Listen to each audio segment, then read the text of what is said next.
Hey guys, welcome back to the Idiot Side Quests, where we just go on different side quests each and every week. Typically they're nerdy topics, but this time we're really going off base and we're adventuring into new territory. I'm Leah. I'm Brandon. And this is our guest. I'm Sarah. Hi. If you guys, or most of you guys already know this, but we're all from Arizona. And Sarah's got a pretty bonkers story, so if you want to just give a brief description for people who don't know about it and, you know, what it is that you do. Yeah. I'll do like the elevator pitch because it's Do such it. a crazy Do it story, all. right? So I mean, in 2001, my sister Alyssa Turney went missing. She was 17 years old, just turned 17. It was her last day of her junior year at Paradise Valley High School, you know, right here in Phoenix. And yeah, my dad picked her up early out of school, came and picked me up. He was running some errands and he came and picked me up, and he basically asked me to call Alyssa. He said, Alyssa's not picking up. I don't know where she is. He was freaking out. We get to the house. She's not there. I walk into the room first, and I see the note and her cell phone on her dresser. And the note said something to the effect of, Dad and Sarah, when you dropped me off at school today, I decided I really am going to California. Sarah, you wanted me gone. Now you have it. That's why I saved my money. Dad, I took $300 from you, Alyssa. And yeah, she was never seen again. And since then, it's been kind of a crazy ride. There's a little bit more to the story, of course, besides just Alyssa. So in 2008, the police started reinvestigating the case. They were like, what's up with this girl not coming back? There was a gentleman who confessed to her murder that it ended up being not valid. Yep, just trying to get hype, I guess, in the criminal community. And he wasn't even here in Arizona, was No, he? he was in Florida, right? He was in Florida. His name is Thomas Florida Heimer, man. nicknamed Psycho. And he confessed to killing, I think, like 20-something women. One of them being J.C. Dugard, who, if you're familiar with true crime, she was found alive and well, so he didn't kill her. And the police concluded that he didn't kill Alyssa either. He ended up seeing an actual photo of her when previously he'd only seen like this aged progressed photo, and he said, "No, that's not the girl. If you showed me this photo first, I would have told you that's not the girl." Sure. Right. So, but what this did was spark the police to actually do something, which was great. So they started looking into it, and like 10 seconds later, they were like, holy crap, it's the dad. So they get a search warrant for our home. I'm living there at the time. I'm 19. I'm going to college at Paradise Valley Community College. And yeah, they say, hey, come on down to the station, Sarah. We have some news about your sister. And I'm like, oh, gee golly.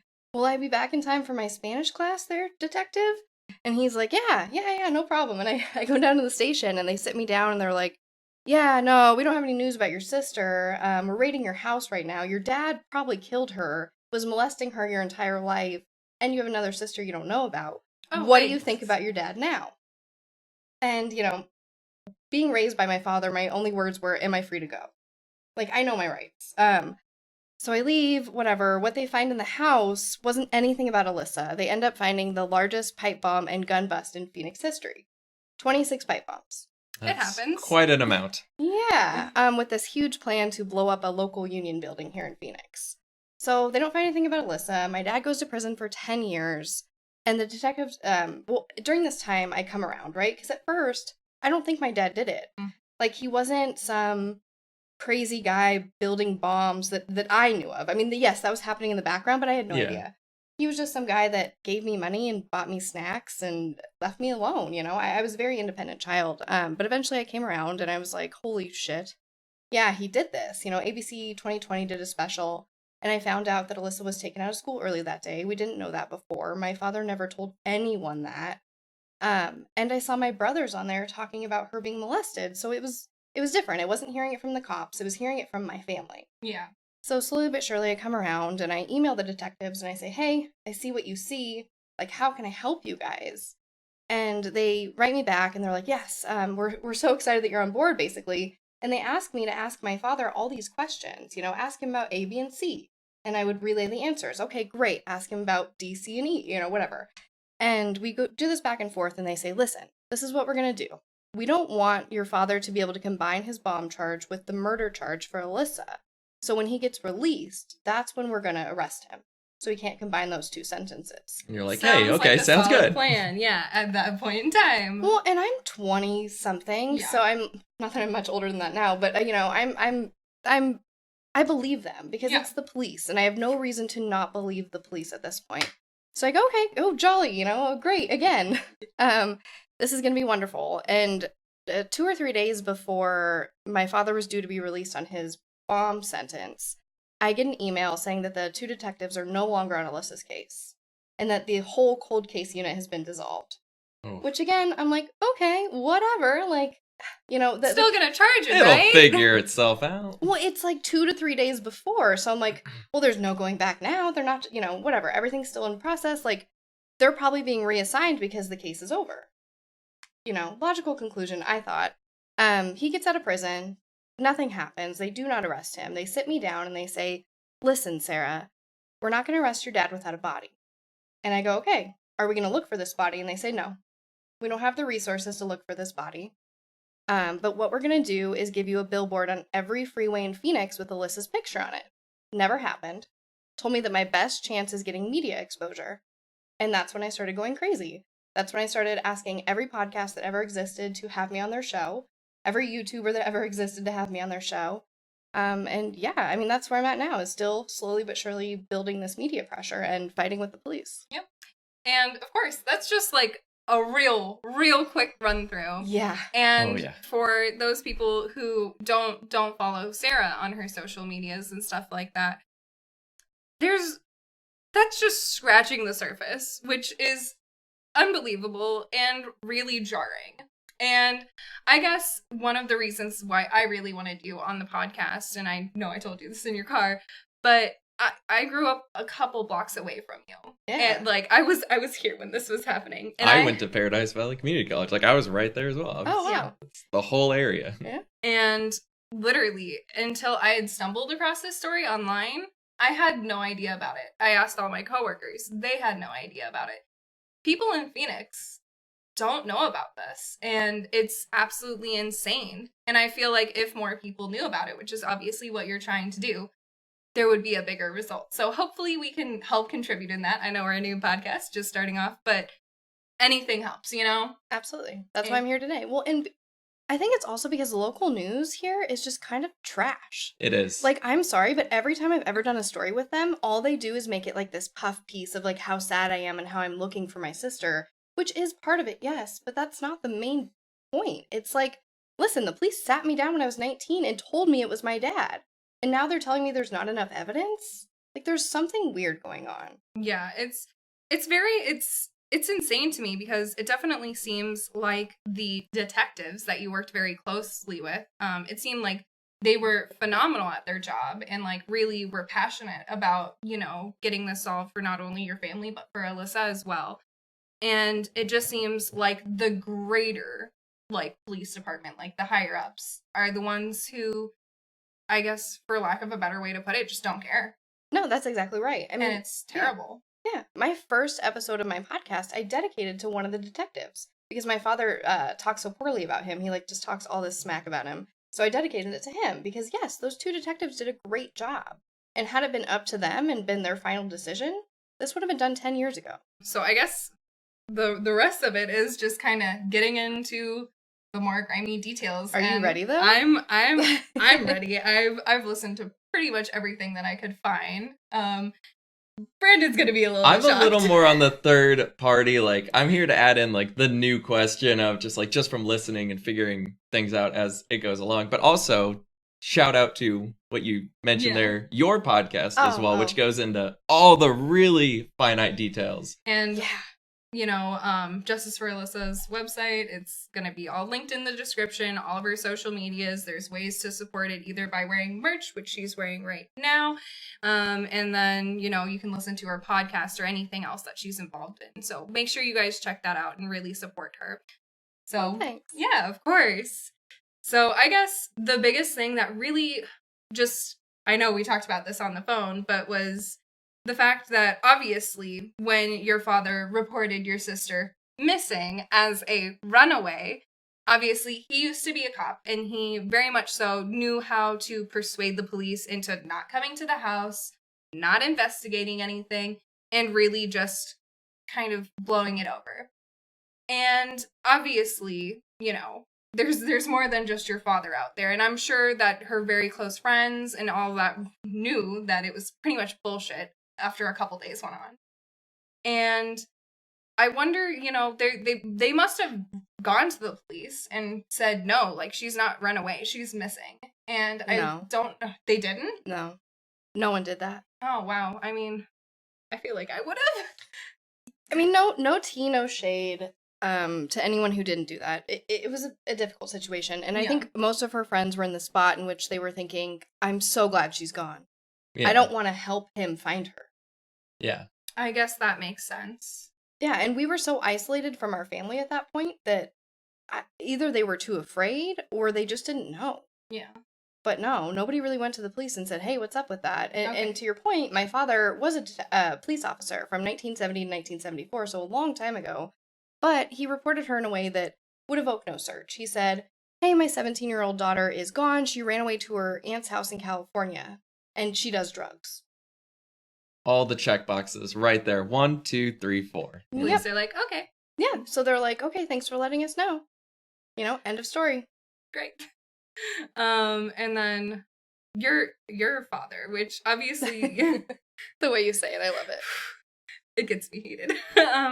But, personally, I don't like bringing attention to people who do the crimes. I think it's obviously much more important to talk about the victims, but with genuinely how insane your father is, it's almost impossible to not talk about him.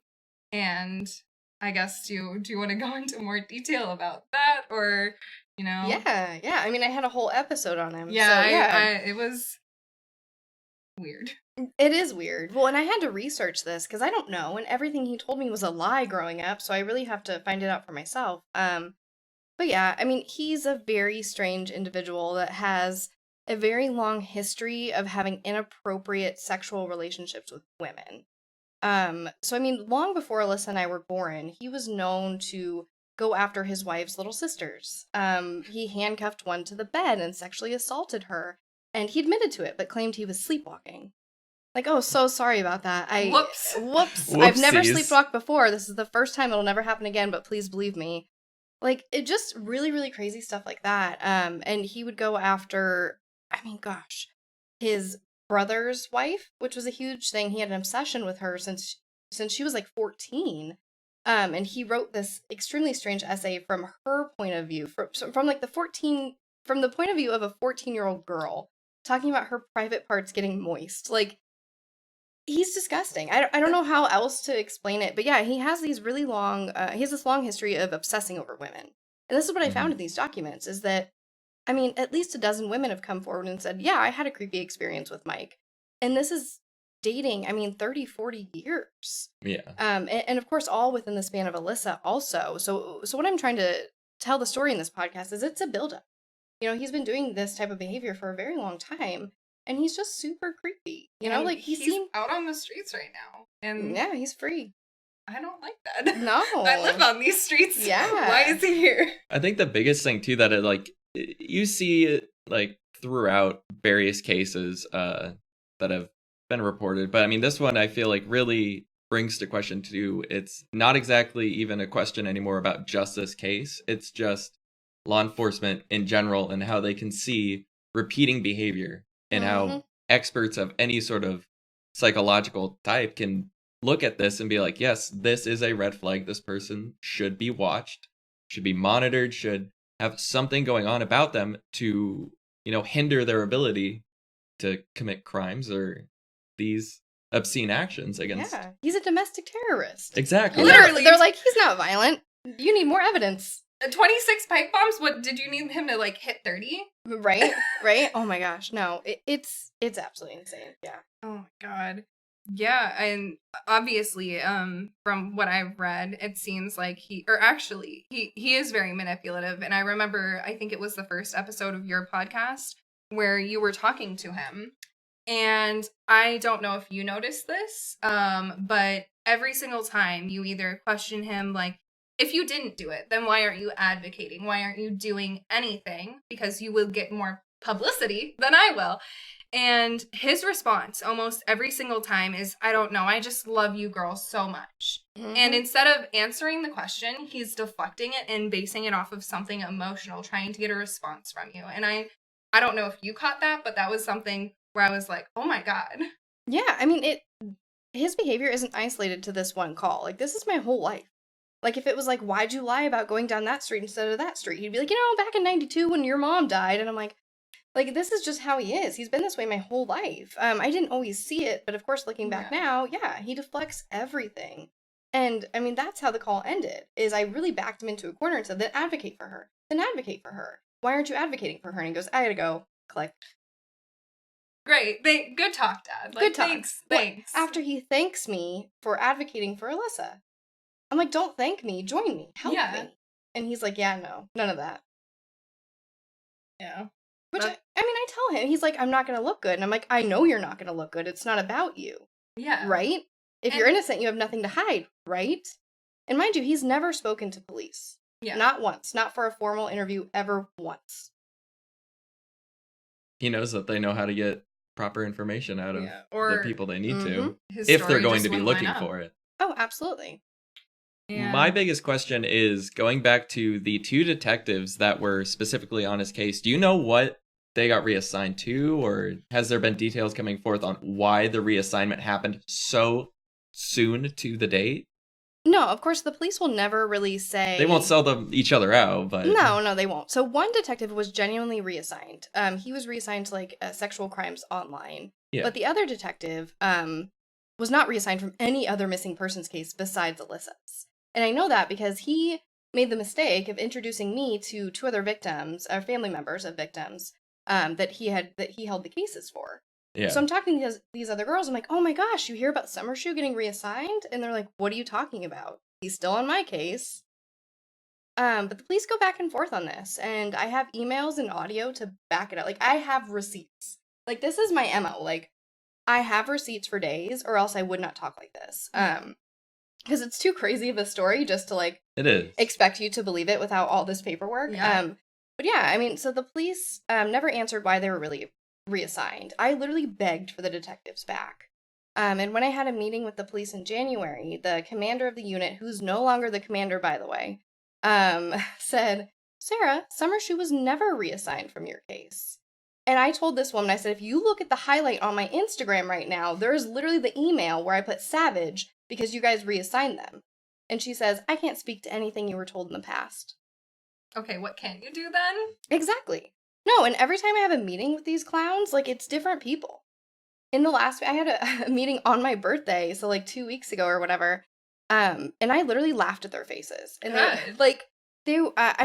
we were asking them, so my family actually participated in this one, which was, like, so refreshing, because then I don't feel like a total crazy person doing this alone. Yeah. Like, I reached out to one of my brothers, and I'm like, it's getting insane.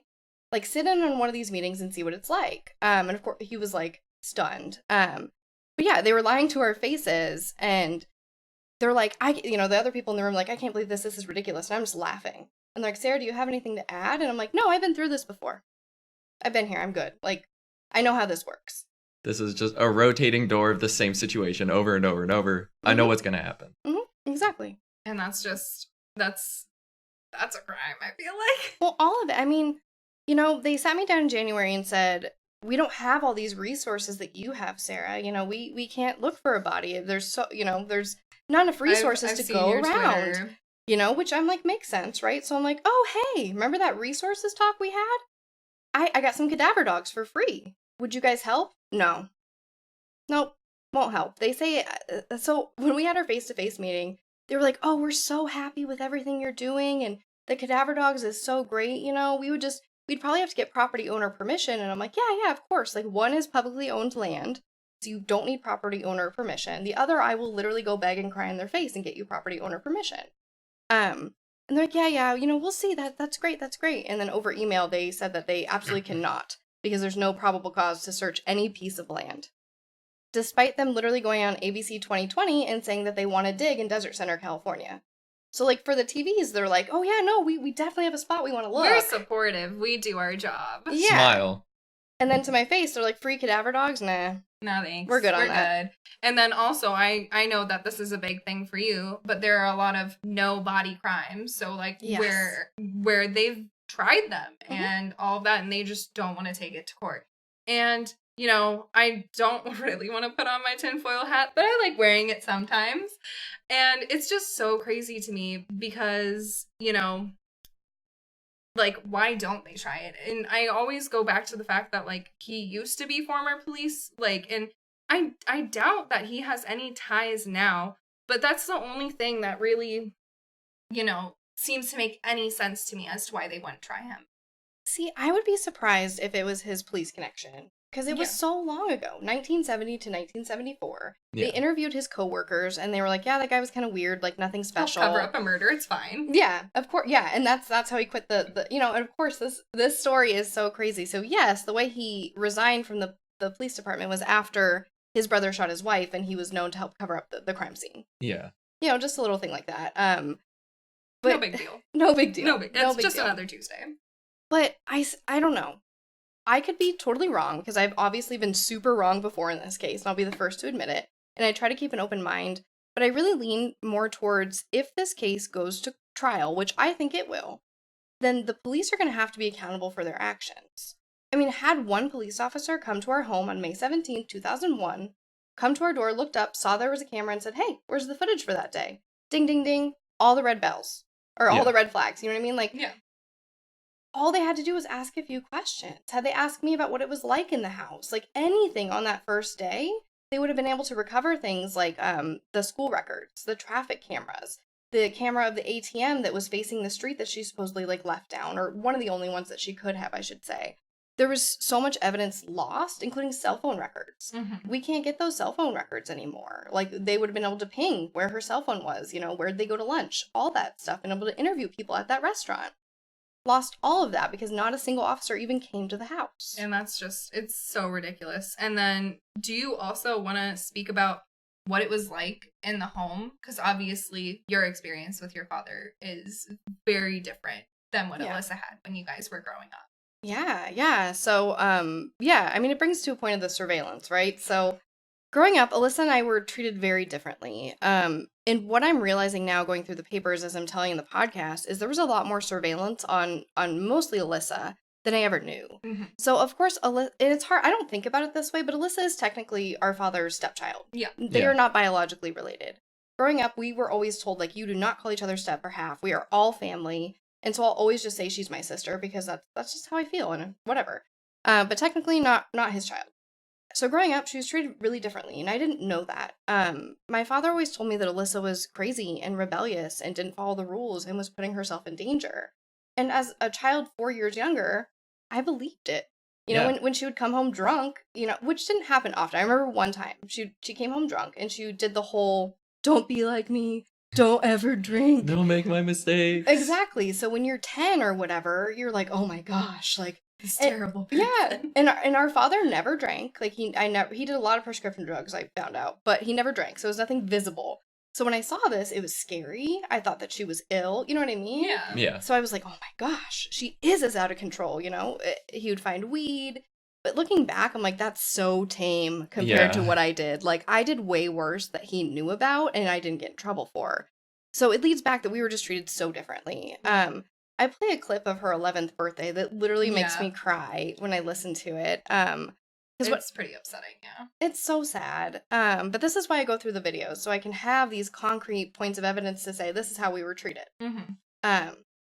So essentially at her birthday, what happens is I'm younger and I'm a brat and I'm sitting there and I blow out her candles, right? Everybody sings happy birthday and I blow out her candles for her because I'm a jerk. Little sister stuff. Yeah. You know, so instead of my dad saying, Sarah, don't do that. You know, this is someone else's birthday. Don't be an asshole, whatever. He yells at Alyssa and says, like, you know, like, don't get mad at her, whatever. Shut up with your smart mouth. You can get in the corner. And she has this breakdown. She's like, you always yell at me. And it's a really sad video, but it points to exactly how differently we were treated. I got away with everything, and she got away with nothing. Like, she was isolated from her friends and family. She couldn't even go spend the night at her best friend's house. Meanwhile, like, literally my best friend's house that I lived at a lot of the time, like, her mom did meth, her stepdad, like, beat her. Like, my dad was aware of all this. Like, a super not safe environment for kids. And he's like, yeah, go ahead, honey, whatever. You'll be fine. You'll be good. Yeah, I never went to school. I mean, I went to school maybe 3 days a week at best, because my dad would come in every day and say, do you want to go to school today? And when you're 10, No. No, I don't want to go to school. Thanks, Dad. You're the coolest. Cool. Let's stay home. Let's get some scratchers and McDonald's. Like, this is the best life ever. And meanwhile, Alyssa was having this totally different experience in which she was just watched over, It's like she's in the military, like a military boarding house almost. Yes. Well, we had always had a recording system on our phone. Like, since before I was born, there was a system on the home phone where you lifted up the receiver, it would automatically begin recording. But then it escalated, right? And I found out that as early as like 1995, there were cameras in our vents and in the restroom and in the kitchen and possibly in Alyssa's bedroom.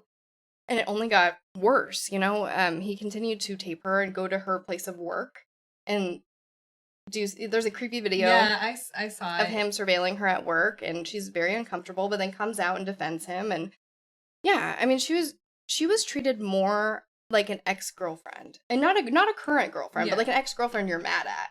Yeah, trying to get revenge. Yeah, and I was more like the grandkid over here being spoiled. Yeah.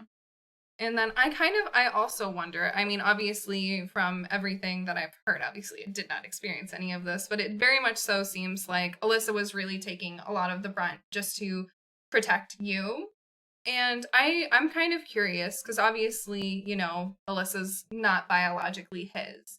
And this is such a disgusting thought and question to have, but I wonder if, the reason why he went for Alyssa was because she looks so much like your mother and because she wasn't his. Absolutely. I think that's exactly it. And that made me want to throw up. Yeah, I know. So gross. I know. Well, and he always made statements like that, that Alyssa looks so much like our mom and I look so much like him, which of course, like no little girl's like, yay, I look like my dad.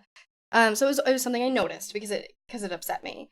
But yeah, even in phone calls, he talks about how much Alyssa looks like both my mom and my Aunt Lynette. And my Aunt Lynette, we found out he raped while my mother was dying of cancer. Like, neat. Yeah.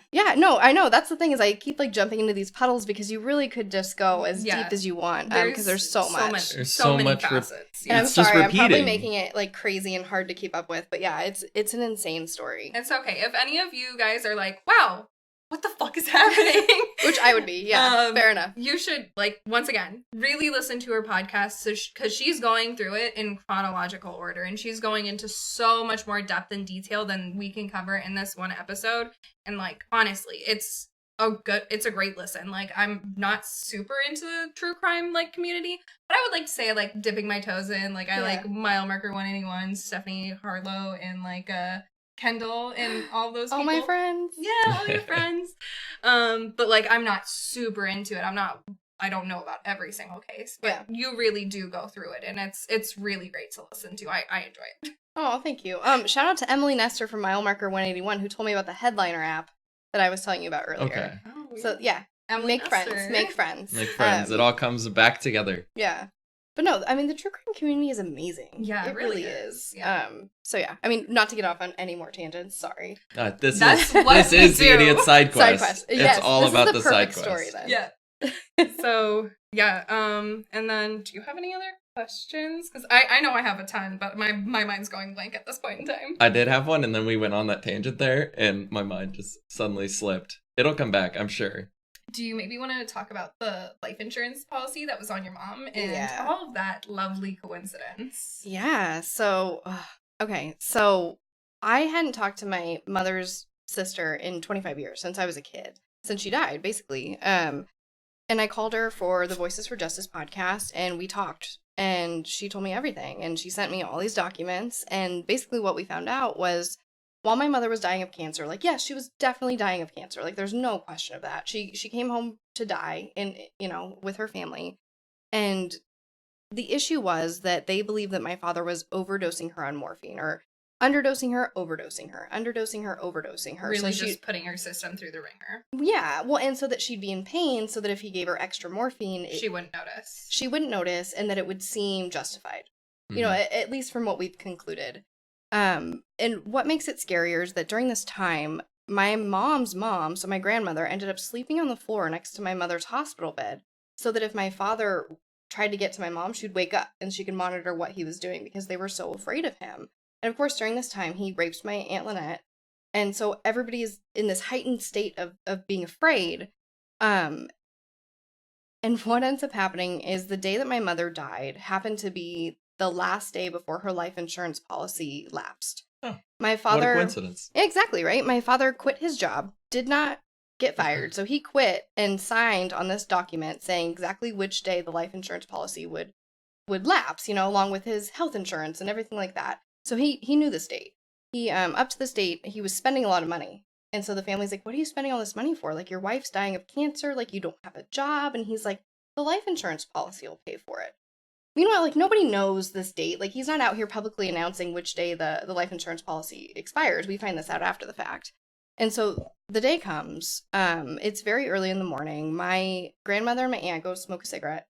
They come back in, and my mother is begging them to call 911. Our father just gave her a dose of morphine, and she's crying, begging them to call 911. They don't, they're like, this is her time, she's passing, they just hold her hand and comfort her, and she passes away, and my father requests that there's no autopsy be done.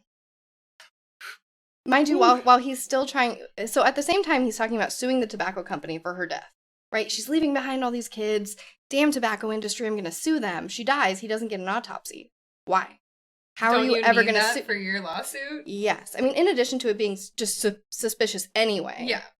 It's another factor, right? Like, you need this for your lawsuit. Sorry.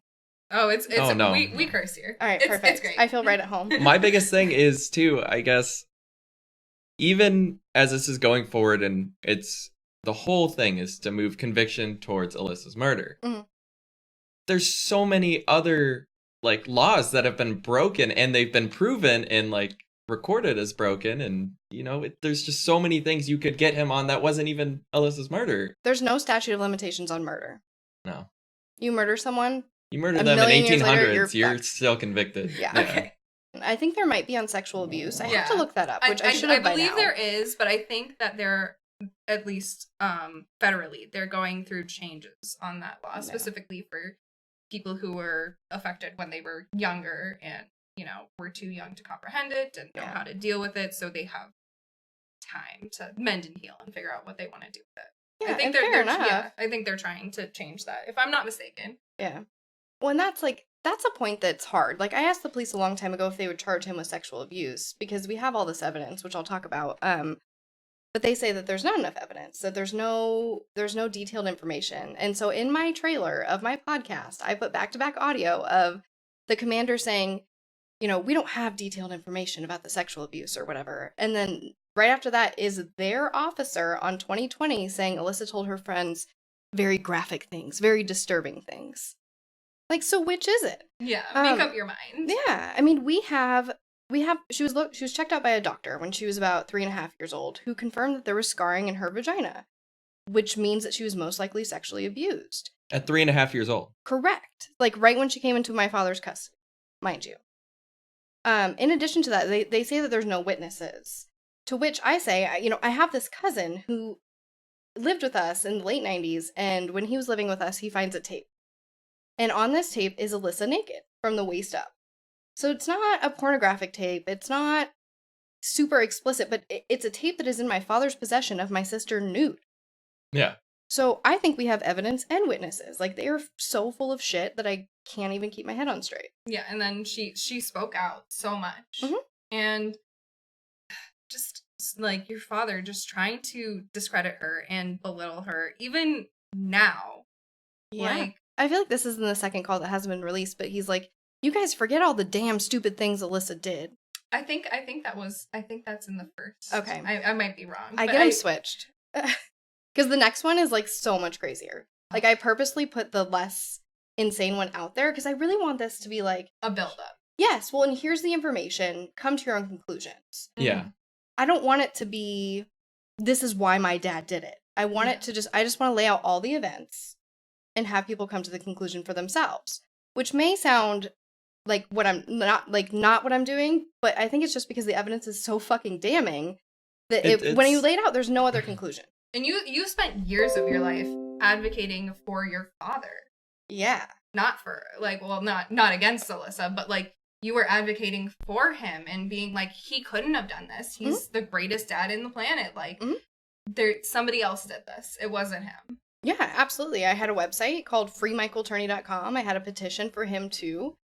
Because that's how I fight for what I believe in. Like, this is what I was taught from him at a young age. Like, I spent hours and hours and hours with him in law libraries, like just reading law books as a child because I'm a freak and this is how I grew up.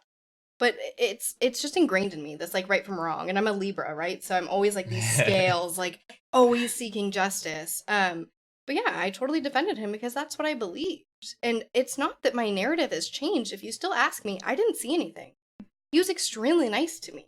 I mean, looking back, I think now I see the manipulation, maybe a little bit of the Yeah. emotional abuse. But overall, like, yeah, he was the dad who never made me go to school, who bought me fast food every day, like, who said I was his lucky charm because he would take me out of school and get me scratchers and I'd always win him money. Like, Quality father-daughter relationship. yeah, like Slurpees every day. You know what I mean? Like, and when you're a kid, like, that's enough. That's enough. Yeah. And also, so I'm sure that you are probably going to go over this in your podcast, but have you read through his manifesto or started?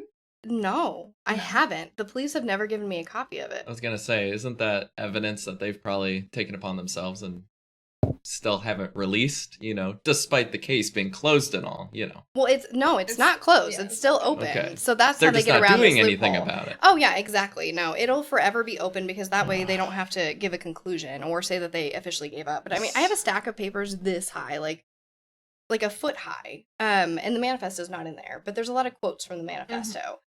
And what it is basically a summary of all of his stories I heard my entire life growing up, from what I can gather. But just really dramatic. Yeah, just really dramatic. And then he points his violence at certain people, including, of course, the union he used to work for that he's crazy about and says did all these horrible things to him, which they absolutely did not. But he points out things like his brother, like how he's going to kill his brother and how he's going to kill one of his brothers-in-law and just insane shit that doesn't matter. The assassin story is in there. So at one point, my dad says, I know, right? It's insane. This is why everyone laughs when I tell the story because it's so absurd. Oh, it is. So at one point he tells the story and he says, well, it was two guys from the electrical union that killed Alyssa. And so that's why I'm getting revenge on the union. I had to take these guys out into the middle of the desert and make them tell me everything. And then I shot them. Like, the way he says it is like a very, like, Bruce Willis, like, Taken type of thing. Like, I know where to find you. Like, it's so over dramatized that it's ridiculous. Not to mention, like, I have the exact dates in my notes, but those gentlemen died like long before this. The two gentlemen that he names were members of the union that both died of natural causes. One killed himself, the other died of cancer. But what's weird is when they raided the house and they found all the bombs and the manifesto, they found a social security card with one of the gentlemen's names on it. It was like it was slightly variated. It was like, one is Gary Wayne Morissette, and the other is like Gary Wayne Morissetti or something. So, like, just a little tweak. So he had a fake social security card. He had a fake driver's license. He had a wig. He had all these disguises. So he says he's going to enact this huge plan and kill himself after. But he wasn't. He was absolutely going to run. Like, why else do you need a fake social security card? Try and live undercover. Yeah. See what he can do. Yeah. I have something I could just kind of draw the kind of lines of what you're doing, but it's like, it really is. It seems a lot like, say, how on Netflix they have the whole Making a Murderer, I think is the show, and I'm sure you're familiar with it. Yes. But it's a very similar scenario, it seems like, to where there's convictions that need to happen or wrongful convictions, and the police aren't doing anything about it, so they say, hey, get, some media attention. And it's kind of the same scenario in which there's so much evidence that just completely damns the one in question, and yet they need to be damned, It's one of those things where there's so much. It's unbelievable. Like, exactly. And it's ridiculous. And had I not, like, found you through the internet and, like, you literally on your Instagram and on your Twitter, you post screenshots and you post photos and all of these things just that are so damning. And just, I don't know where the cops are looking or what they're doing, but they're not. No, I know. Come at me. I have receipts. Like, come at me. I had somebody the other day, like, there's no way all of this is real or else he would have been convicted. And I'm like, hi, this is how the justice system works. It's broken. Yeah. At least It is, here. yeah. At least here. Other places work maybe a little bit better, but Phoenix is notorious for this crap. It is. Notorious for just hiding and scandals and whatever. I don't want to make it all about the police. Yeah, no, because it's not. It's about Alyssa. Yeah. And, honestly, one of the reasons why I really want to highlight this case is because you are just genuinely, you're so involved. You care so much. And God forbid, if anything happened to me, I would want somebody to advocate for me. And you really just go out of your way and you're doing absolutely the most that you can do. And, I'm not saying that anybody who has had a family member that they lost in a tragic way, them having depression or having any, unfortunate realistic side effects of losing a loved one in a traumatic way. But you persevere through it, you fight through it, and you're going to go out like screaming and fighting. I'm sure of it. Yeah. Well, I mean, I feel so blessed, to be honest, that so many people care. Because I was telling you when we were in my car, I started with 0 followers like everyone else, just begging people to care about this story. And I'm just so thankful that so many people care. And I think it is because it's so crazy and because I can post the police report of the teacher saying, yeah, Alyssa came to me and said, I'm having sex with my dad. Like, I have so much evidence that I am truly blessed because a lot of cases don't. A lot of cases they're gone. That's the end of it. There's not a 30-year track record of audio and video to go through. I wonder if he really thought that through, because obviously, from what I can gather, your father was absolutely so paranoid. Everybody's out to get him. I want recordings of absolutely everything. That way I can sue anybody at any time. Yep. And I wonder if, he kind of just shot himself in the foot and didn't really think about it. I mean, obviously, he's scrubbed or gotten rid of, or he's reviewed the tape from that day, and nothing important happened, of course. Nothing at all. The police don't need to see it. Or, the recording of the phone call where she called in, oh, that's lost, even though I have recordings of absolutely everything else. And obviously he was smart enough to get rid of that stuff. He did have a 7-year head start, though. But I wonder if all these other things, through those recordings and through those surveillances, if he just shot himself in the foot.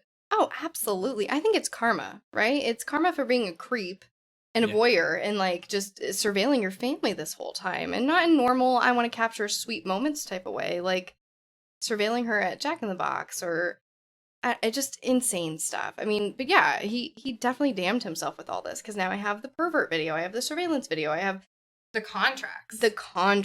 Oh my gosh, the contracts. Tell me about these contracts. I don't know if I know about these contracts. Yeah, so I just released the first contract, and it's a 2-part episode because there's so many contracts. But yeah, he basically made a few of his children sign contracts. I didn't know that. So when I'm on other podcasts, I say that no one else signed them because that's truly what I thought. I had this whole narrative before getting these documents. So that's why it's kind of changing. Because of course I have this huge stack of documents. Now I know everything. Or at least definitely not everything, actually. I'm going to take that way back because it's never everything. Yeah. No. But I have a lot more knowledge than I used to. So yes, there was a ton of contracts. The first one starting with my brother John in 1996 or 7, after a report was made to CPS. He told our aunts that me and Alyssa weren't being fed, that we weren't being clothed, that he had to take care of us. So they called CPS. And what my dad did was go crazy, and he called all these agencies and wrote them letters and said that he was being accused of raping and beating up Alyssa, which was absolutely not in the fucking report at all. But so he calls the governor and the FBI, and he calls the city of Phoenix manager, and just I have a whole list of things. So what ends up happening is, because of this, he makes my brother sign a contract, and he says my brother's only saying all these allegations because he wants a motorcycle. But in this contract, there's 19 points, and I do not remember all 19. How dare you? I know. I'm a real slacker. One of them says, I never saw either of my sisters be molested by Mike Turney. Another one says, that he was given money for a vehicle, just like all of his other brothers were given him money for a vehicle. So, the motorcycle thing is out the window. That's absolutely not what happened. And, things we are fed and just, that we were basically taken care of, that he never saw my father drunk, Yeah, and, I think when people hear, oh, my father made all of his kids sign contracts, I mean, obviously it sounds weird, but I don't think it's the strangest thing until you actually read the points. Because, I mean, who hasn't, misbehaved as a kid and, your parents are I'm done with this shit. we're posting this on the fridge. You're signing it. These are your responsibilities. You need to abide by the rules. And like that's totally normal. But this is not. It's not at all. No. It's crazy. Asking the 18-year-old to say that your 12 and 8-year-old little sisters were never sexually molested is absolutely inappropriate. And then there's more, right? So it gets worse, as the story like always does. So eventually what ends up happening is Alyssa has this. So Alyssa once had to sign a contract to go to a friend's birthday party, her best friend's birthday party. How old was she for this? Like 16, I think. 16. Okay. And it was, like, I won't drink, I won't do drugs, I won't have sex, like, always won't have sex. So there's weird ones like that, and, I'm building up to the worst ones, right? So Alyssa and my dad get in this big fight, and I haven't released it on an episode yet, but there's, like, this huge deal where she, I'm going to give you guys some exclusive stuff right now. Are you ready? There's this huge thing that happens where he takes her out into the middle of the desert, tries to fool around with her, just like she reported in the past, just like he had done with other women in the past. Mm-hmm. Alyssa gets rough. She does, obviously she fights back. She was a Good fighter. for her. Yeah. Whatever. She freaks out. My dad gets her back in the truck, and she's pretending to be calm. And they get back to the house, and what she does is she bolts from the truck and runs to a neighbor's house and says, "Oh my gosh, help me! My dad's trying to rape me. Please help me! Please help me!" And the neighbor's like, "What the fuck is going on?" My dad goes over there and says that Alyssa's on drugs, says that she's on LSD or something, and and the way I know that he doesn't know about LSD is because he says, LSDs. Like ADDs? I know, yeah, ADDs. I hate how he says that, but I have to quote it exactly. Okay. But he says, "Oh yeah, Alyssa says that she saw a frog on the front step and it told her that she was going to die," or something like that. And it's like... Something from Alice in Wonderland's idea or of DMT LSD. or something. Exactly. It's from someone who's never done drugs or know what drugs looks like. Just saying. Besides prescription drugs. But yeah, she has this whole freak out, goes to the neighbor, and the neighbor ends up believing my dad. Of course, he's the adult. Look at this little teenager here on my front step. And he discredits her. He calls her stupid. He calls her an idiot. She makes her ride the short bus. Just terrible things. And granted, she wasn't his child, but, he went out of his way to be like, "Oh, all of you guys are my children." And he's just belittling her and treating her like utter trash. Yeah. Well, and this is where I believe the last contract comes in, where one of the points is, "I have never been sexually molested by my father." Why even bring it up?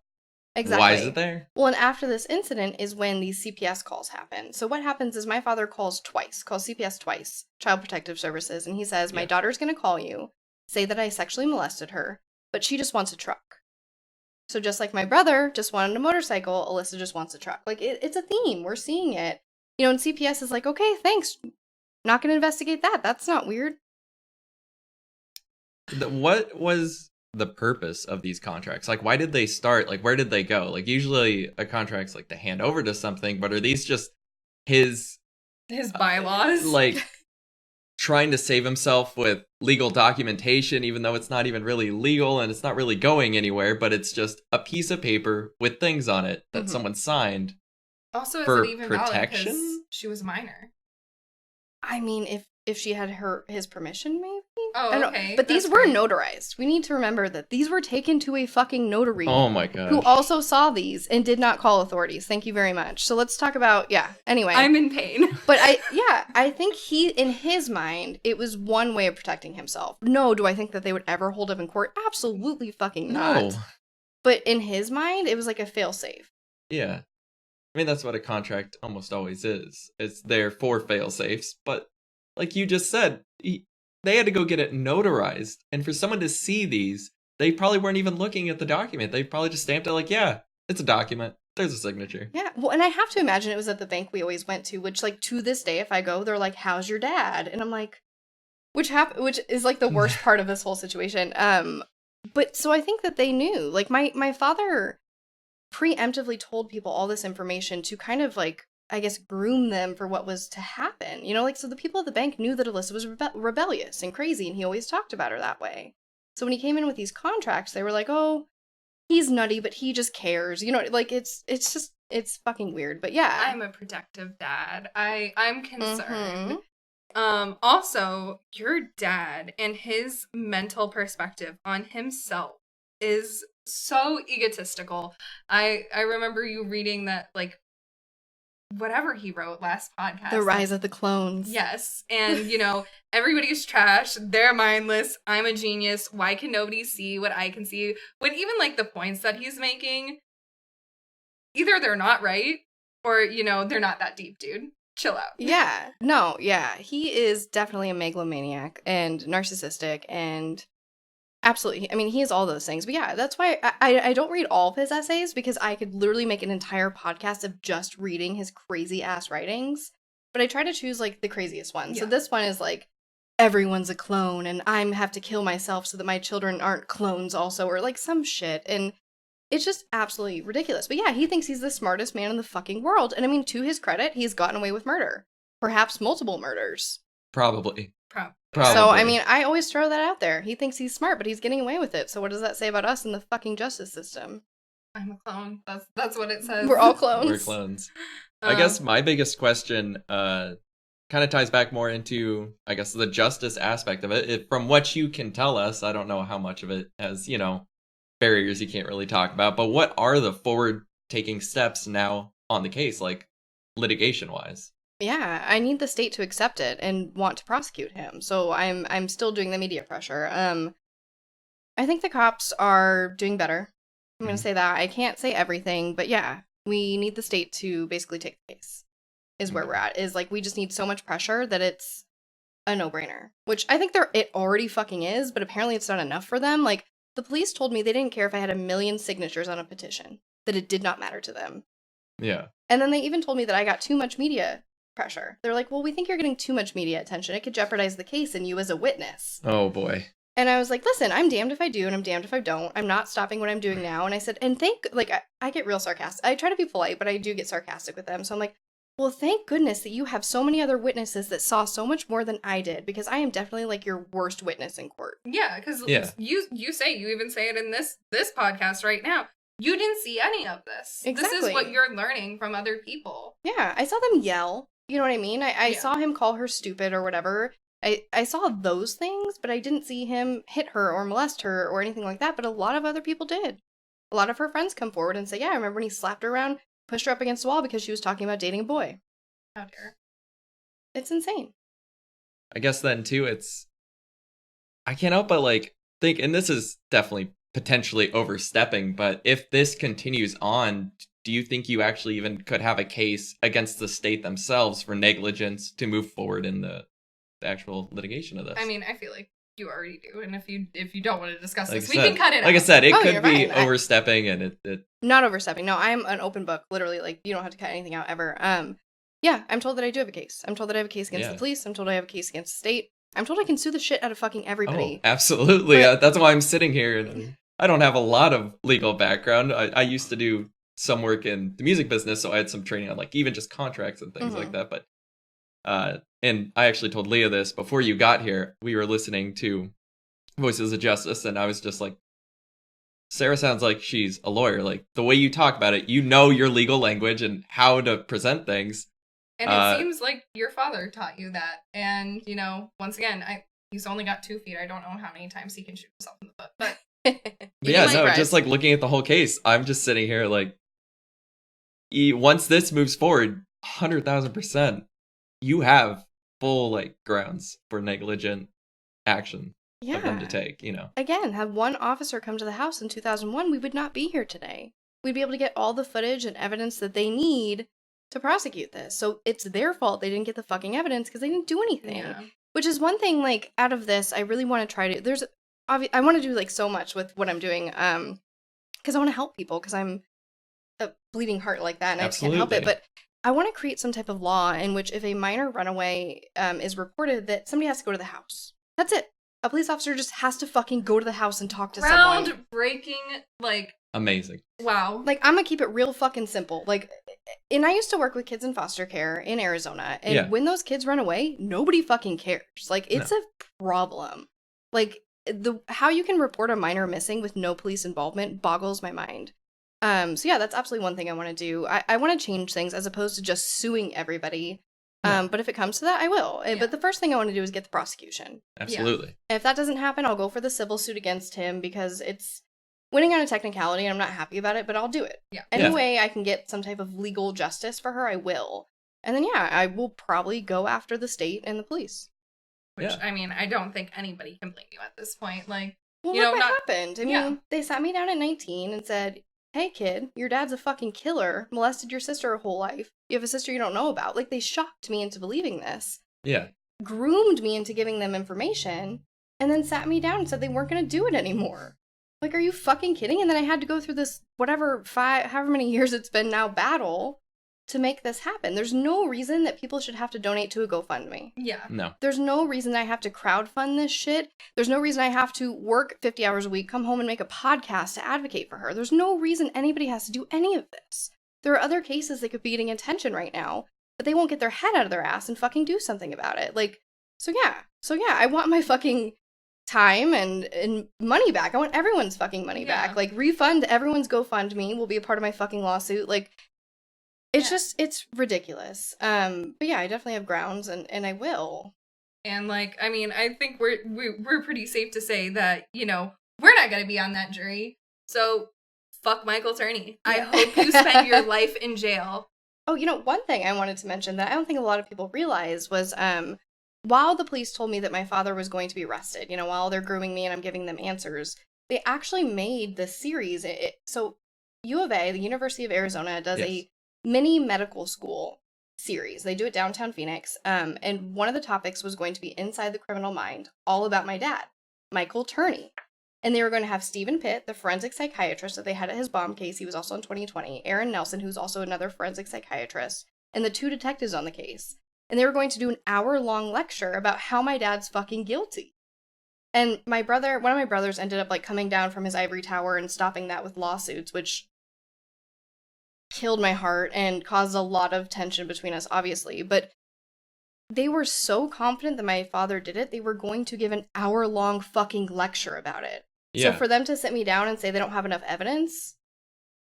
How? Is ridiculous. Yes. Well, it's just like them saying they don't have the resources when you will give them the resources. Mm-hmm. Yeah. And they don't have as many resources as single citizen little here Sarah, and they're an entire police force, by the way, in one of the largest cities in the United States. Yeah. So Exactly. I mean, Exactly. Yeah. My brain's just not working today. I know, it's a crazy case. It breaks your brain. Somebody said that. They were like, I was listening to your episode and, like, my brain's broken. Yeah. And I was like, I did it right. Like, I can follow everything, but there are just so many things that I have questions on, and so because there are just so many tangents and so much stuff, it's hard to keep it straight. so I'm caught up on the fact of I'm curious, what was his sentence like with the the pipe bombs and I all guess the that's guns and one stuff? thing. How long was that sentence? Did he get out early on, like, parole? Like, because I know he's out now. Like, Also, how can you spend so little time on a literal plot for domestic terrorism? so he was sentenced to 10 years, which was the maximum. I want to say Okay. he got out 1 to 2 years early for, like, good behavior, which he did Uh-huh. not have that great of behavior, if I remember correctly. But yeah, no, he got out a little bit early. I believe he was on parole for a little bit, but he is totally a free man now. But he's not on any sort of domestic terrorist watch lists, or I would hope so. hopefully. But I don't know. That And is it's the it's curiosity. Arizona, which means you can go to a gun show and buy a gun, and you don't have to, like, re-register it or anything. Bingo. It's the loophole. There's, like, gun show loophole or whatever. Yeah. So he could absolutely buy a gun. Is it legal for him to have one? No. But was it legal for him to have 26 pipe bombs? No. With your family, I mean, I'm not gonna talk trash about your family or anything like that. But I'm genuinely, as a person myself, because obviously they thought that he did it long before that you did. Yeah. And it seems like, either willingly or reluctantly, he's still involved with all of their lives. And as a person, that confuses me. Yeah, no, it confuses a lot of people. So not all of them, I should say. But yeah, I mean, some choose to have a relationship with him. They want their dad. Some have called me and said that I needed to be respectful because it's our dad and it will always be our dad, to which I just, like, fucking laugh. But a lot of them are really concerned about the family name. And to me, I think that our father tarnished that a long time ago with like those pipe bombs and stuff. Yeah. But yeah, I mean, what more effect can you do? Exactly. Right. I mean, granted, I've elevated it a little bit. But yeah, so some choose to have them in their lives, and some don't. Some choose to let them see their kids, which terrifies me. Some don't. Oh my god. It's tricky. I think the hardest part about it is thinking about how Alyssa would feel. Alyssa loved her brothers so much. Like, me and her fought like cats and dogs, and if she were here today and I was 12, she would say that like she hates me and I'm like the worst or whatever. But she never felt that way about her brothers. She loved them so much. And so I think about her seeing all of this. You know, I'm not super spiritual or anything, but you know, if she could see this, she would be devastated to think that her brothers won't even come on my podcast for her. Yeah. You know what I mean? That they won't even talk to me anymore. It's really sad. She would have fought for them. And I would fight for any of them like I fight for her right now. And so it breaks my heart that they won't fight for her. Yeah, because you're literally, you're doing this by yourself, and then I'm totally spacing on her name. I do know her, but you're getting help from another local girl. She graduated, I think, like last year, you were saying, or something like that. I'm totally... Oh, so Brooke. Are you talking about Brooke? Yes. So Brooke's not local. Oh, she's not? No, Brooke's in Alabama. My mind. You're fine. I don't know why I thought she was here, but... You're sweet. No, I love Brooke. She's like the best advocate for Alyssa ever. She... Like, when a lot of bad things were happening, she basically just went full out and created all these campaigns for Alyssa, including one that was very successful. So last Christmas, she created a campaign called the 12 Days of Alyssa for, you know, like 12 days of Christmas. And one of the days was call the DA. You know, we have a county attorney, whatever. The police, like, berate me in my phone call. They're like, it's not a district attorney, it's a county attorney.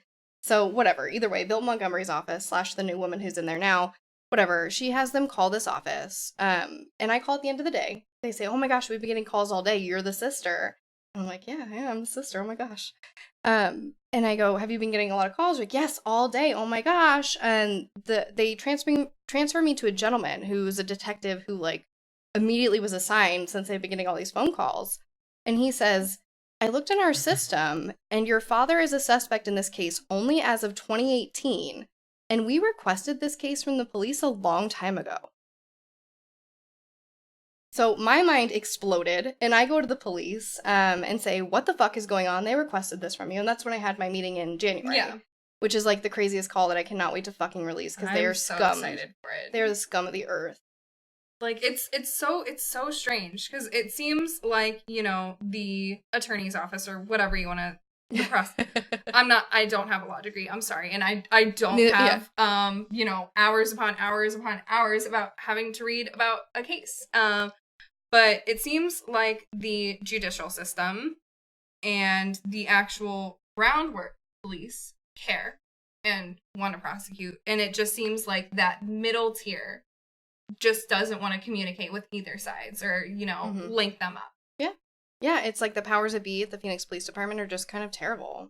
They've always treated us really terrible. Like, one of the reasons also we had the meeting was I reached out to the main detective on the case at the time, and that's when I said, what are my options for charging for sexual abuse? And he writes back, I was specifically told there were no sexual abuse allegations in this case. And my mind fucking explodes, because they released interviews to 2020 years ago with people saying these sexual abuse allegations. Yeah. So I write back and I'm like, I'm so sorry, but like, this is insane. Like, you released this information yourself. What are you talking about? They don't write me back for 48 days. Wow. I thought you were going to say 48 hours. Nope, 48 days. I go to the chief of police, demand a meeting, and they're like, yeah, right, kid, you'll like never meet with the chief of police. They send me to the commander of the unit. And this is when I have this like horrendous meeting where she's like, well, the reason I called you here today, and I say, listen, you didn't call me here today. I had to go to the chief of police I came here for this meeting. And she goes, well, it's a little bit of both. And I go, no, it's not. Like, it's completely one-sided. Yeah, so it was revolutionary, to be honest, because up to this point, I had only like cried in their offices, like just sat there as like a puddle of like sadness, like, what do I do? And this time they lied to my faces, which hadn't really happened before. Like, they told me about the billboards, but it was more of like a promise that never happened. So like in the moment, I was just excited and grateful. But in this meeting, they started lying to my face about like left and right about fucking everything. Like, And I fought back. And I was like, Yeah. you guys are out of control. I threw around like whatever clout I had at that time. I'm like, listen, like I had just signed with a media company that wanted to do a documentary about Alyssa. And I was like, good luck fucking answering to Netflix. And I stormed out of their fucking offices. Like, I'd never talked to them like that before in my life, but I think now they kind of respect me more than ever. The power of information. You came in there knowing exactly what you were talking about, what you needed to get done, and that was like the biggest difference. They couldn't throw poppycock out there anymore, you know? They couldn't fluff you anymore, so. Exactly. And then also, you know, maybe of, you know, a victim's family member, maybe just have respect, like, at the bare minimum. Yeah. Like, respect a person. Well, they threw me in this meeting with this commander who had no idea what was going on in the case. She had not been properly briefed, which, granted, it's a very large case. I don't expect every officer down there to know the ins and outs of everything. But if you're going to come to a meeting with me and address my concerns, like, be fucking ready. Or read the highlights. Yeah, or get a detective in there that is familiar, because you have 2 in your department that are extremely familiar with it, that wrote these, like, 3,000 pages. Like, get one of them. But yeah, I mean, they were horrible. Like, one of the guys even said, listen, Sarah, if this goes to the county attorney, you only get 1 shot. If they say no, it's done forever, which is absolutely not how it fucking happens. No. You get multiple tries. Like, they'll send it back with notes and say, we need more evidence for A, B, and C, or whatever. Like, just these the most horrendous fucking lies. And when I try to call them out on it, they just say it's a miscommunication. They just want to be done with it. That's like, they just want to stop thinking about it because, you know, it's more just trouble waiting than for it's you to shut worth. And Yeah. Well, and to get this last meeting, I posted, I believe it was 8 emails where I was asking politely to have a meeting. And I was like, hey, just wanted to ping you guys here, Phoenix Police Department, in case you didn't see my email. And it was like, can we please have an in-person meeting? Can we please have an in-person meeting? Within 2 hours, they offered me a meeting. And I was like, why do I have to post 8 of your emails to get a meeting with you guys? I feel like, too, I mean, at this point, and this kind of comes back to their negligence, but I feel like it's slowly, do you feel like you're getting more resistance from them because they're starting to realize that it is becoming more of an issue of, like, negligence on their part, and they could be held liable for some of their own faults, and so maybe that's why they're starting to resist the whole thing together, because if it actually goes into a court, then they could find, like, you know, secondary liability in some of this case. Yeah. I think that they're definitely so they're trying to cover their own ass a little bit, you know. Absolutely. Yeah, they're trying to cover their own asses. They're dragging their feet on things that they need to be doing. And yeah, I'm sure it's because I speak out about them, but I was backed into this corner. I was absolutely backed in this corner where I had no choice but to show the world, like, this is what it is. Here's the actual email from them. This is what it's like being in this position. Yeah. And people get outraged, and they should. Because God forbid anybody else is in that position. Like, you will not believe how badly the police will treat you. It is insane, and it should not be that way. And I will, like, I told them, because of the way you've treated me specifically, I was going to go away after Alyssa's case, but I'm going to make sure that my name's in every one of those other case files for you. Which it has been. Like, there's another case here, Brandy Myers, who went missing in, I think, like, 92 from the Canal Killer or whatever. I'm good friends with her sister. And she said, she goes, oh, I brought up your name in my meeting, and they said that you just hate the police and, like, that I shouldn't listen to you. And I, like, loved that. I'm like, yes. Like, I want them to know I'm not going to go away. Not even after Alyssa, because this is absolute bullshit, and no one should have to deal with this. Mm-hmm. And to your point, like, I don't want to say, like, oh, I'm the strongest, but, like, a lot of people may not be this strong and not be able to fight back like this. Not to any fault of their own. Exactly, yeah. Like, somebody who has experienced a tragedy or is a victim, you know, they should be able to have, or actually, you know what, they shouldn't even need an advocate. The police should be the advocate for them. Yes. But, you know, if I'm not misunderstanding you as a person, but it seems like not only are you advocating for Alyssa, but hopefully once you're past this part in your life, you know, you're going to be advocating for other people of abuse and other people who have to deal with shitty cops like this. Mm-hmm. And, you know, that just speaks so much to your character. And I mean, honestly, it is 100% about Alyssa, but it's kind of hard to not recognize everything that you do, because you do so much. It's harder. It's hard with that part. Like, I'm always, like, floored with when they're like, but you do so much. I'm like, yeah, thanks. But no, I know. It's like, instead of grieving and being sad, which, granted, like, I do that too, you know? Yeah, some days are good, absolutely. And some days are bad, but most days it helps me fight for her. as opposed to just sit there and be sad.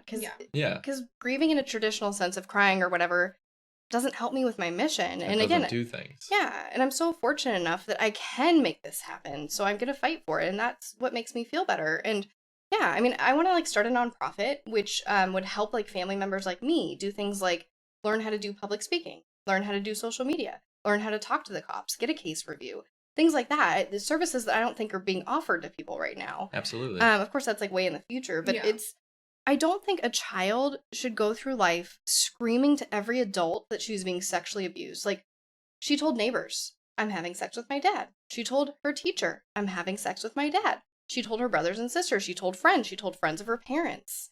She told everyone she could think of. And now the police say it's not enough. There's no witnesses. There's no evidence. Like, that's insane to me that a child can be sexually abused their entire life. And if you cover it up well enough and they're too afraid to come forward, that's it.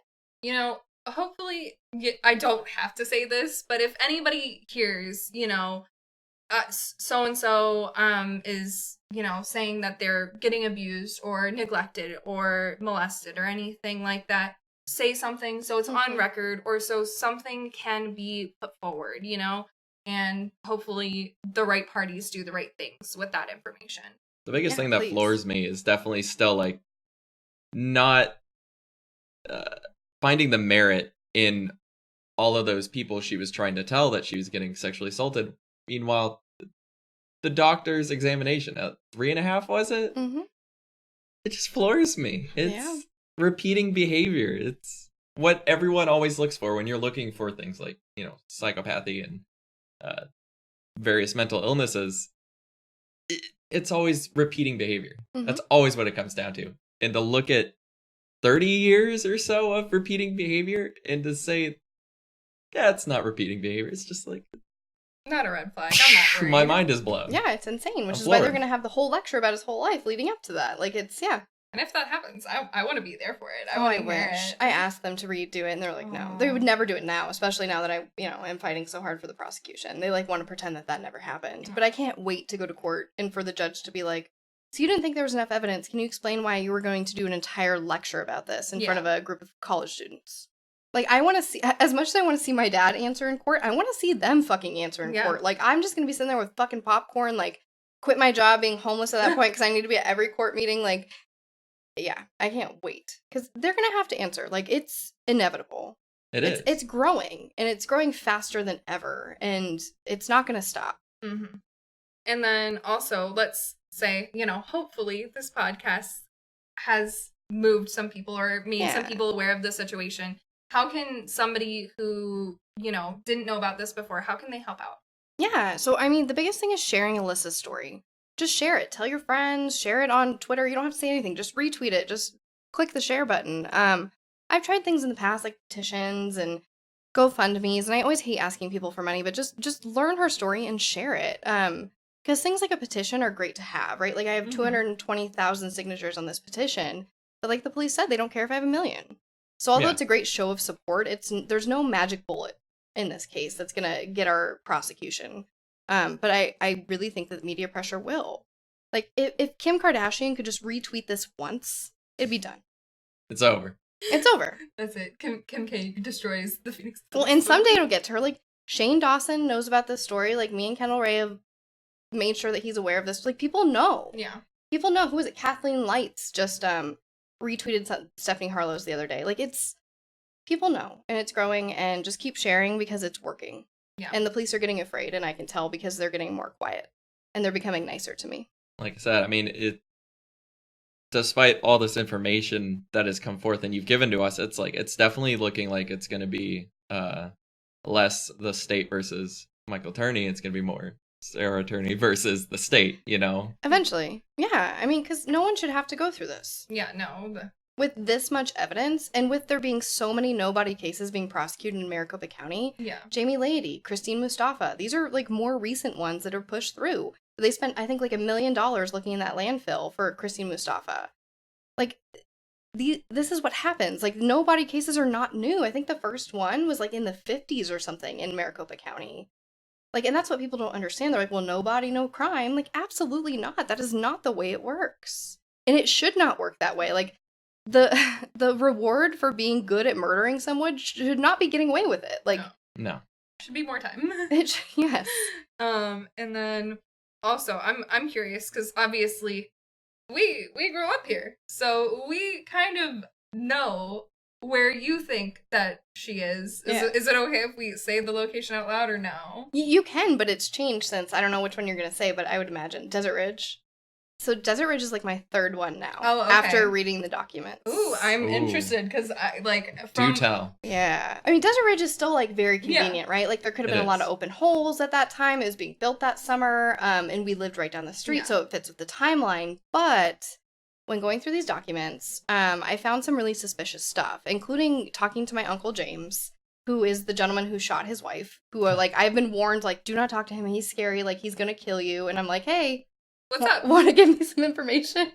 So I talked to him, and he fully believes that I should be looking at his property up in Young that he sold it in 2003, 2 years after Alyssa was gone. And he says that there's supposedly some type of quicksand material on I know, and I'm like, quicksand in Arizona? What the fuck?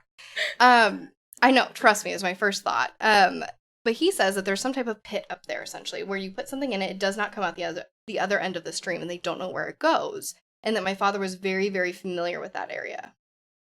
So I think family property up north, it fits in the timeline. A lot of people have said to look for her there because he was so familiar with it.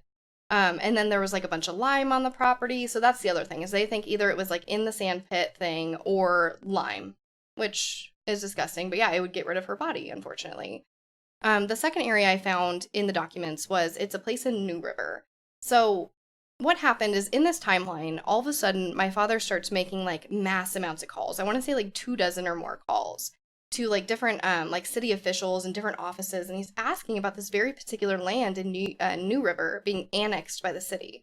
So he wants to know when they're digging. What are they building on it? What's happening with it? What's the timeline? What are they going to build there? He wants these to know are all these on things. Recordings, right? Uh-huh. Yeah, and then in addition to that, they find, and this is all like in the same report from the police, so this is like them coming to this conclusion. I'm not piecing it together from 1,000 different reports. So in addition to all these calls, they find a home video. He drives out to this specific piece of land in New River at night and just like surveils the land with like a flashlight and shit.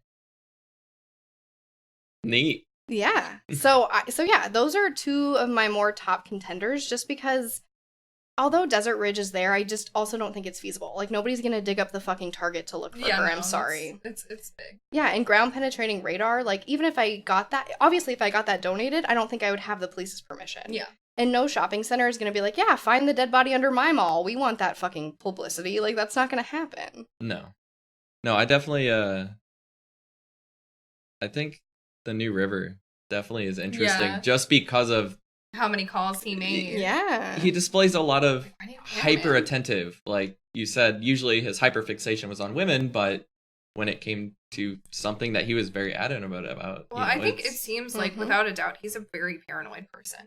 Oh yeah. Like, yeah, and he always has been. Absolutely. Well, there's so much like random surveillance and like videos of him like going through houses we rented and being like, there's a crack in the wall there, and like it's 6:07 and they're late. Like, it's fucking insane. There's just so much like that. And, you know, I guess you'll find more. There'll be more on your podcast. Yeah. But I don't know if there's too much more that we can cover right now, unless there's anything that you want to throw out there and onto the internet, into the endless void. You're like some more exclusive stuff. I'll take it. Yeah, right. There's just a lot. And it's a crazy story, and if you want to hear the whole thing, come listen to Voices for Justice. I'm doing it in chronological order and still not getting everything in there. Makes a lot more sense. Oh, thanks. It is nice to hear it in like a serialized format. Oh, good. I'm only on episode 4, so I still like. I'm like, do people like it? Do they fucking hate it? Absolutely. Absolutely. Oh, thanks. No, I mean, like, people are nice about it, but I'm still like my harshest critic, and I'm like, it's hard not to be. Understood. Yeah, and there's like I said, there's still so much I didn't even include in there. So that's stuff I'm like releasing on Patreon, right? So this is where the bonus content comes in. I'm putting all the videos on there, and eventually I'm gonna have to write a book that's like the 3,000 pages. Maybe I'll just like release the fucking reports or something. But yeah, if you think that was a lot, that's not even everything. No, it's still just scratching the surface. It really is. Yeah. It's just the big points, and there's just so much to it. I do have one other question. So obviously I'm not super into true crime, but there is one particular case where my mind kind of correlates it to Alyssa's, which is Casey Anthony's. Okay. Because obviously it seems like there was just so much lies and deceit with that family. Do you see anything similar at all? Or if you were to compare it to anything, what would it be? Yeah, I mean, I can see the similarities in Casey Anthony. Like, you know, you have this child that you don't want, so you murder it. Yeah, I mean, absolutely. Completely lied, come up with these random stories, this random paranoia, this person who doesn't exist. Yeah, I like that. The people who don't exist, absolutely, like putting players into the story like that, and the odd behavior right after. I mean, yeah, there's I found a VHS tape, and it's marked for 10 days after Alyssa went missing, and it's marked H&H Concrete. But it was taped over with, like, a Western or something. So, like, I know, right? Fucking dun dun dun. There's no way to recover it off of VHS, but the police believe it was a lawsuit that he was doing. So, 10 days after your daughter's missing, you're recording something for a fucking lawsuit? So, yeah, odd behavior. Like, behavior that he didn't care. Yeah. He did not care when she went missing. He acted like he did and told the whole family that, you know, that she was in immediate danger and acted like he was looking for her, but didn't. So yeah, I see the similarities there. I think another one I always get is Josh Powell and Susan Powell Cox. Have you heard about that? That's one in San Fran, right? Or no, am I thinking of something else? I can't remember the city, but basically there's the wife, and they like take her diary and read it, and the father-in-law is like obsessed with her and like secretly records her. Oh, I do not know about this one. I was completely mistaken, but continue. Oh, you're fine. Yeah. I mean, there's a lot of heavy surveillance on her, and she goes missing, I think when she was pregnant. And I am by no means a true crime buff. But I get a lot of similarities there because of the control aspect and the megalomaniac aspect and the surveillance aspect. Yeah. So yeah, he's kind of like this mixture of like all these horrible, horrible crimes. It's just, I feel like it couldn't be more obvious. And people say that, like, there's not enough evidence, and I just fucking beg to differ. No. I would agree completely. I'm with you on that one. I think it would be hard to convince somebody that it wasn't your father at this point, so long as you gave them all, like, the correct evidence and everything. Yeah, I mean, I don't fight with people online. Like, I usually just write, like, thank you so much for caring about Alyssa's case. I understand that you feel that way, because I'm not trying to make any enemies. Yeah, no. Like, I can't afford to turn anyone off from the case. And usually when I say that, people will like chime in with facts, and then this person's like, oh, I didn't know there was that much. And it kind of speaks for itself. But yeah, I mean, it's hard because a lot of people do say that we don't have enough evidence, and they bring up double jeopardy. You know, if you try him once and he gets off, you can't do it again. That's I'm like, not double jeopardy though, because he wasn't tried for murder. No, but if they do try him for murder, then they can't try him again. Like, so that's what they're... Yeah. Okay. Yeah, but I'm like, he's 71, folks. He's about to be 72. Like, how long are we going to wait? I'm sticking. That's what I think. The police are waiting for him to die. Most likely. Yeah. It's a good chance. Well, yeah, I think that's all for me. Yeah. Thank you so much for coming on the podcast. Of course, we're very small. This is the classiest setup you've ever been to. I'm 110% sure. You'd be surprised. Okay. But I really enjoyed talking to you. I enjoyed hearing about Alyssa, and actually, do you want to end it on a positive note? What's like one really happy memory you have with Alyssa? Yeah. It's hard because they're like sibling memories, right? So they may not like appear happy. I think there's a few, like, you know. Okay, so I think one of the best stories that really is a testament to who Alyssa was in our relationship was I had this fish. It was a betta fish, right? So like a little tiny tank, and it's like $1, and like they're meant to die or whatever. Like, it's horrible. And it jumps out of its tank, and I find it like curled up underneath my bookcase. And Alyssa comes in and she finds it, and she says, "Oh, it killed itself because it hates you." Oh my gosh. But in addition to that, she goes and takes my Claire's hair chopsticks, like my favorite. You know what I'm talking about. Yes, I do. Oh yeah.